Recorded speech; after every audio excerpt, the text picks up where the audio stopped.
এইকেইটা কাম যেতিয়া কৰিবলৈ বন্ধ কৰিব ন লাইফটো চাব বহুত ইজি হৈ যাব প্ৰথমটো হৈছে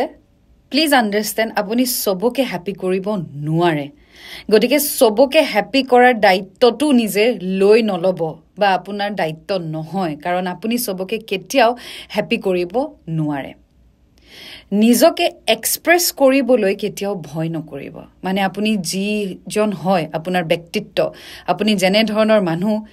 সেইটো এক্সপ্ৰেছ কৰিবলৈ কেতিয়াও ভয় নকৰিব কাৰণ যদি আপুনি ভয় কৰে ন আপুনি কেতিয়াও সুখী হ'ব নোৱাৰে যদি আপুনি নিজকে এক্সপ্ৰেছ নকৰে তেতিয়া হলে আপুনি কেতিয়াও নিজকে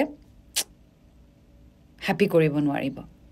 3 নম্বৰটো হৈছে এই অনলাইনত যে মানুহে কমেন্ট কৰে ন বা অনলাইন যে মানুহে অপিনিয়ন দিয়ে এই অপিনিয়ন বুৰক কেতিয়াও সিৰিয়াসলি নলব কাৰণ তেওঁ আপোনাক চিনিয়ে নাপায় তেওঁ আপোনাক নেজানে তেওঁ এটা প্ল্যাটফৰ্মৰ জৰিয়তে আপোনাক লগ পাইছে সো তাত আপোনাক কি তেওঁ অপিনিয়ন দিয়ে বা কয় that doesn't matter